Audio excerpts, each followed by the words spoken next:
Views and rules. What do we hold on to? What do we let go of, and why? In the story of the two eggs, the hawk tells the shaman, "Your dream, your rules." Listen to episode 30, Journey to Finding Peace, Exploring Shamanic Practices and the Concept of the Dream with Mike Sanders, to hear that story. Today, in this episode, based on journaling, what has surfaced for me, I am asking you to consider with me, how do we live by the right rules? Hi, it's Margaret Maloney, and welcome to Season 3 of the Death Dhamma podcast. I'm so glad you're here, and I'm so appreciative that you are part of my community. And yet, I seek not to be attached to the idea of the podcast or even to the idea of our community. And that's our topic this season: attachment, clinging, and aversion. What happens when we really want something? What happens when we really don't want something? And what does it do to our suffering and dissatisfaction? Let's dive in and find out a little bit more with today's episode. In this life, you make your decisions, and your decisions lead to actions, and this informs your karma. It's so important to step back and be aware of the intention behind our decisions and the wisdom or lack thereof that is creating our intentions. So when it's your dream and your rules, or your life and your rules, you want to be discerning. You want to make skillful decisions. In considering the rules and how we respond to rules, I am first going to reach into my professional life. Some of you know that in my professional life, I teach project management. I help people learn how to plan initiatives such as systems upgrades or process improvements or facility moves or new product rollouts and other types of efforts, and then how to take those plans and put them into practice. In an introductory course, I'm trying to acquaint participants with as many of the recommended project management best practices as possible. It can be a lot. Inevitably, somebody will say, "Do we have to do all of this?" And my reply is, no, of course not. But you cannot draw upon tools if you don't know that those tools exist. And then I will discuss, the fact that if you ignore the rules and the best practices and you have a difficult experience with your project, then as an adult professional, my expectation would be that you review and you are honest and you look back at those points of pain where you experience difficulty, and would it be possible that some of the tools and best practices that you decided to ignore, would those have helped you prevent having that pain and that difficulty? And be open and honest to the answer, and if the answer is yes, well then guess what? Next time, you need to use those tools and those best practices, don't you?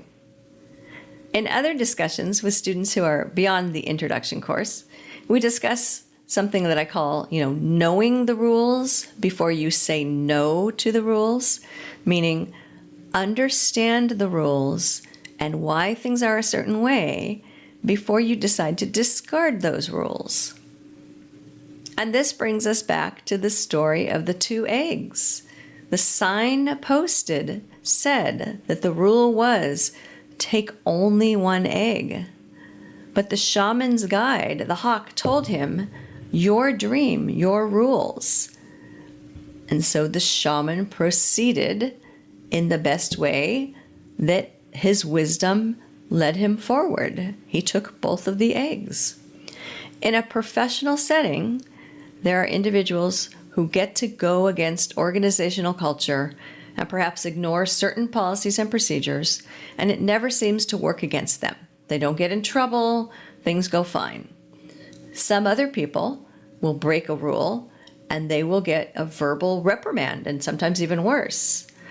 So the people who are able to break the rules, often these are people who have a good understanding of what they're doing, why they're doing it, and why there will not be negative repercussions.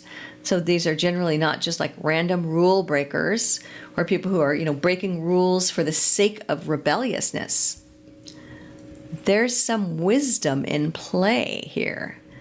And that is such an important point, and it is key. How do some of us arrive at that place where we have that wisdom and can use it so we can use it well? Well, that comes from our own path and our experiences.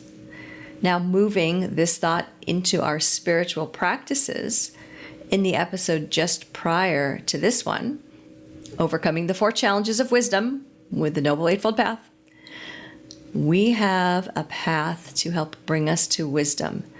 It is our Buddhist practice. So you can say, your rules, or, my practice, my rules. You have all of the teachings, and hopefully you work with a wise teacher so that when you think about your rules, your way, you are coming from that place of wisdom. But your practice, your rules, is not meant to imply that you are to pick and choose. For example, disregarding the 4 Noble Truths or only drawing on some of the Noble Eightfold Path. You can do this, but if you're seeking freedom from suffering, I would urge you to reconsider that. You might be familiar with the Kalama Sutta, the Sutta to the Kalamas, and you've heard quotes or read snippets. And some people really pounce on that sutta as an opportunity to disregard the teachings. And so I'm going to read you some of the sutta right now, starting here. Don't go by reports, by legends, by traditions, by scripture, by logical conjecture, by inference, by analogies, by agreement, through pondering views for probability, or by the thought, this contemplative is our teacher. When you know for yourselves that these qualities are unskillful, these qualities are blameworthy, these qualities are criticized by the wise, these qualities, when adopted and carried out, lead to harm and to suffering, then you should abandon them. What do you think, Kalamas? The Buddha says to them. When greed arises in a person, does it arise for welfare or for harm? And they respond, well, for harm. And the Buddha asks, and this greedy person, overcome by greed, his mind possessed by greed, kills living beings, takes what is not given, goes after another person's wife, tells lies, and induces others to do likewise, all of which is for long-term harm and suffering. And of course the group agrees, yes, that's for long-term harm and suffering. And, so the Buddha goes for the similar line of questioning for aversion and other unskillful behaviors. And then offering up lack of greed for a positive example. Again, he says, don't go by reports, by legends, by traditions, by scripture, by logical conjecture, by inference, by analogies, by agreement, through pondering views, by probability, or by the thought, this contemplative is our teacher.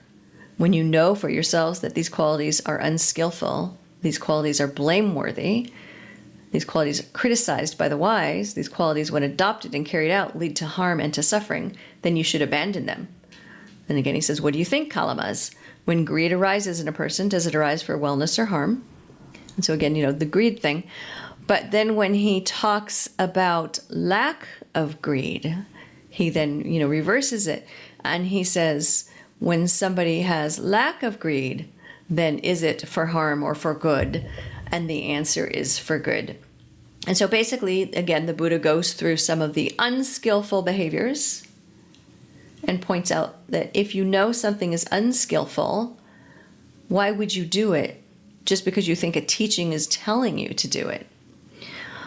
So, and then he, talks about the skillful behavior, lack of greed. So when lack of greed, still, when you're exhibiting lack of greed, or a person is exhibiting lack of greed, that's going to come to a beneficial fruition, right? So the point isn't that you don't have to listen to your teacher, or that you don't have to pay attention to well-established wise teachings and just make up your own minds. You do make up your own mind. It's that traditions aren't to be followed just because they're traditions. So we don't blindly follow traditions and rituals. And we don't just believe reports, historical accounts, and news just because the source seems reliable. That's an important one today. Your preference isn't to be followed simply because you think that it's logical or it resonates with your feelings. Any view or belief needs to be tested by the results that it's going to yield. So when you make a decision and you put something into practice, what are the results going to be?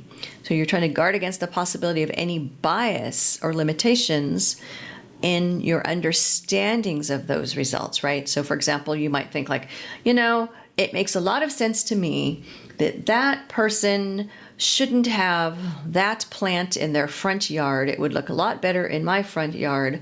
And my logic that resonates with me is that I should take that plant and put it in my front yard. I say that because sometimes people in my neighborhood steal plants. Crazy, right?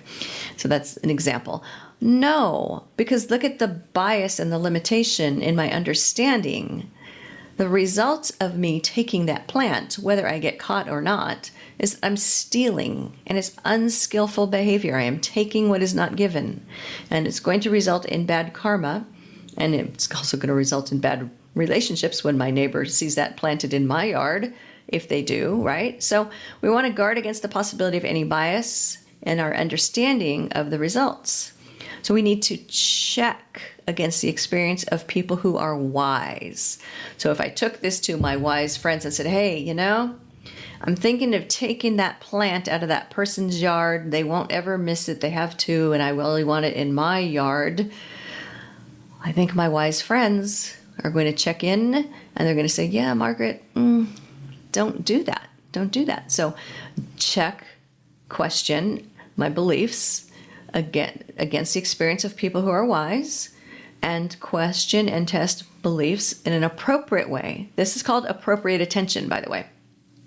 So the ability to recognize and choose wise people as mentors, this is having admirable friends, or perhaps you've heard, the phrase Kalyana Mitta, spiritual friends. So I need good spiritual friends. I need good, wise mentors on my path.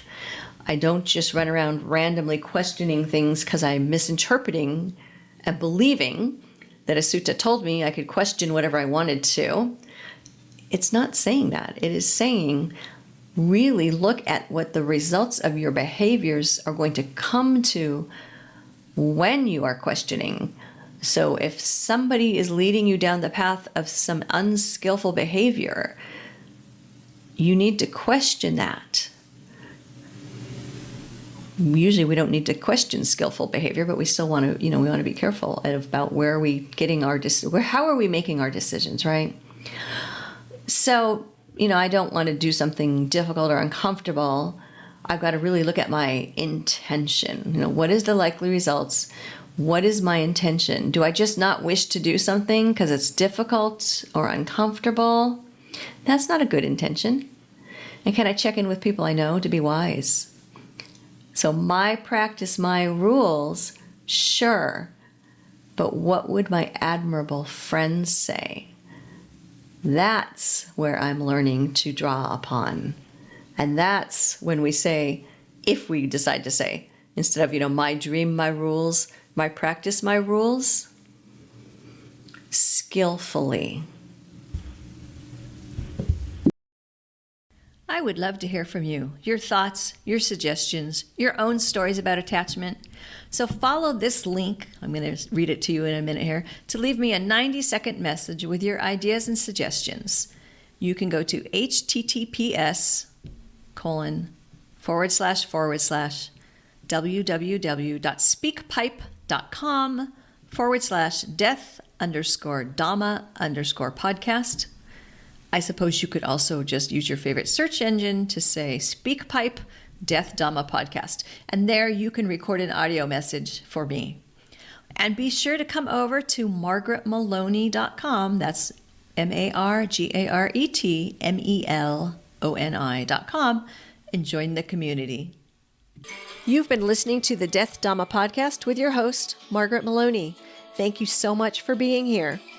Come find me on margaretmaloney.com, margaretmeloni.com. And until we meet again, may you be well, may you be happy, may you be at ease, and may you be free from suffering. Bye for now.